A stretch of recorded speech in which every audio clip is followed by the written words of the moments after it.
Check, check. The Brutalist is the new movie by Brady Corbet, and this is his third film, probably my most anticipated out of the entire fall movie season. He's an actor I've always liked, primarily in projects like Funny Games or Martha Marcy May Marlene or Simon Killer. His other two movies were pretty great too, especially Childhood of a Leader, which I think The Brutalist probably leans on a little more to compared to Vox Lux. And not to discount Vox Lux, I'd even say the artful perfume of that movie also is on The Brutalist. Brady Corbet and his co-writing wife, Mona Fastfolds, were closely affiliated with what was formerly known as Borderline Pictures alongside filmmakers Josh Mond, Sean Durkin, and Antonio Campos. I've enjoyed all of the works from these filmmakers, especially just the candidness and dark territory a lot of the stories would go into. The production company is defunct now, unfortunately, but these filmmakers are still active. Last year, Sean Durkin had The Iron Claw, which I feel was one of the more popular movies at the end of last year. And now we have Brady and Mona taking a major swing. This is a 3.5-hour movie shot on VistaVision, attempting to emulate the 1940s and 50s on film. And my big question was, if you took away one of these things from the equation, would this movie still be interesting? Would it still be a compelling and immersive watch? Well, I could tell you that this is a very tremendous movie. I do think that all of the special things mentioned, the running time and how it looks, it does play a huge part into the immersion of this movie. But The Brutalist isn't just defined by its technical prowess. This is a movie that is impressive on every facet. The build of this movie, its overture and intermission, it not only feels necessary, but successfully has you appreciate the complexity of the cinematic medium and what it has to offer. You can make comparisons with movies like The Godfather, also Synecdoche, New York, or even last year's Oppenheimer. And while you may be thinking that some of these masterworks are far better than a movie like The Brutalist, to me, I think they all belong in the same sentence. This is a very ambitious movie, so meticulous and so investing. The length is entirely justified. If anything, they probably could have made this a little longer. That I'm unsatisfied with 215 minutes because it is a perfect length for a movie of this size, but I could have easily kept watching. So this movie is about Laszlo Toth. He is a Jewish architect who has survived the Holocaust and emigrates to the United States.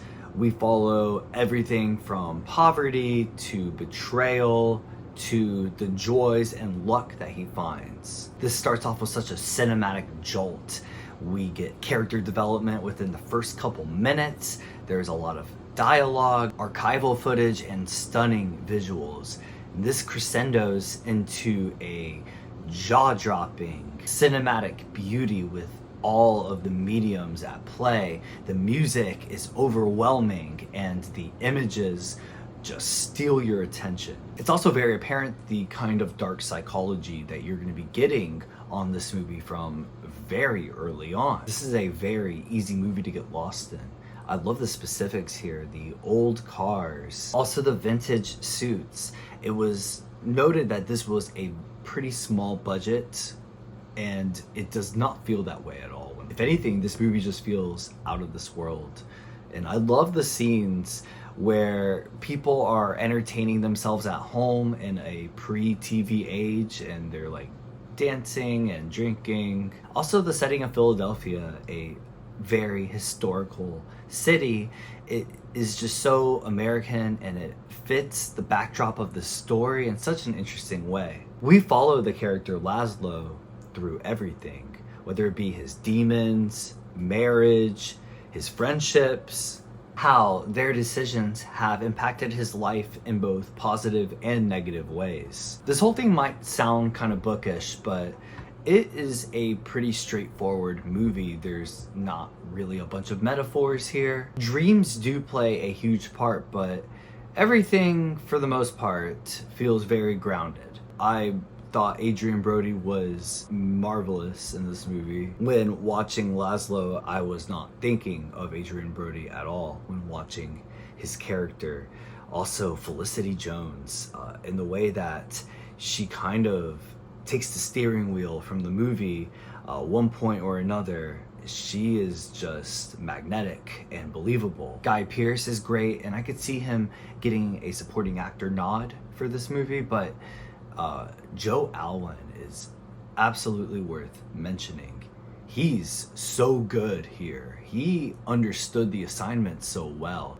Everybody did. The way that everyone delivers lines and the crude behaviors they all have, it mimics this period that I was not alive for, but when watching this movie, it is almost like photographs that move. I was lucky enough to watch this in 70mm, and the experience is remarkable. I highly recommend seeing this movie in the most premium format you can. But there's just something so analog about it too. I would love to watch this movie on VHS tapes, I could imagine. Just switching to the second tape after the intermission. And with so much writing on this movie, does it stick the landing?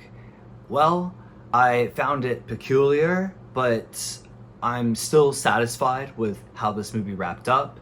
I do think that the first half of this movie is hard to beat. There are some choices that are made near the end of this movie that I think some people are going to kind of scratch their heads at. Maybe they would feel that it was a little left field or random, but I think knowing the sensibilities of the movies that Brady Corbet has been in and the type of filmmakers like the ones mentioned earlier that he's worked along, I wasn't surprised by some of the interesting choices that are made here.